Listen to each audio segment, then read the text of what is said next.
Hi ಸ್ನೇಹಿತರೆ, ಇವತ್ತು ನಮ್ಮ ತೋಟಕ್ಕೆ ಸಾವಯವ ಗೊಬ್ಬರನ ತಯಾರು ಮಾಡ್ಕೊಳ್ಳೋದು ಯಾವ ರೀತಿ ಅಂತ ನಿಮಗೆ ತೋರಿಸ್ಕೊಡ್ತೀನಿ. ನಾನು ಇದೇ ರೀತಿ ನಮ್ಮ ತೋಟಗಳಿಗೆ ಗೊಬ್ಬರಗಳನ್ನ ತಯಾರು ಮಾಡ್ಕೊತಾ ಇದ್ದೀನಿ. ಇದು ಪೊಟ್ಯಾಷ್ ಮತ್ತು NPK ಪ್ರತಿಯೊಂದು ಇರ್ತದೆ ಅಂತ ಹೇಳ್ತಾರೆ. ಈ ಥರ ಮಾಡೋದ್ರಿಂದ ನಾನು ಅಲ್ಲಿ ಇಲ್ಲಿ ನೋಡಿ ಕಲ್ತಿದ್ದು, ನಾನು ನಮ್ಮ ತೋಟಕ್ಕೆ ಪ್ರಯೋಗ ಮಾಡೋಣ ಅಂತ ಅಲ್ಲೇ ಒಂದು 2 ಟೈಮ್ ಮಾಡಿದ್ದೀನಿ. 3ನೇ ಸಲ ಮಾಡ್ತಾ ಇರೋದು.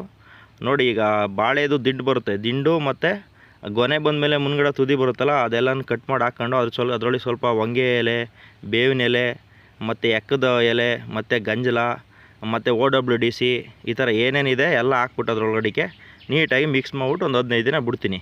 ಅದೇನಾಗುತ್ತೆ, ಚೆನ್ನಾಗಿ ಒಳ್ಳೆಯ ಗೊಬ್ಬರ ಆಗಿರ್ತದೆ.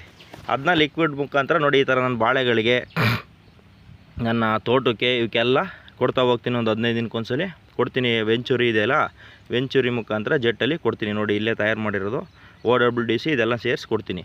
ನೋಡಿ, ಇದು ಬಾಳೆಗೊನೆ ತುದಿ ಇರ್ತದೆ ನೋಡಿ. ಗೊನೆ ಹೊಂಟ ಮೇಲೆ ತುದಿ ಒಂದಿಷ್ಟು ಅಪ್ಪಕ್ಕೆ ಇರ್ತದಲ್ಲ, ಅದನ್ನ ಕಟ್ ಮಾಡಿ ಅದರೊಳಗೆ ಹಾಕಬೇಕು.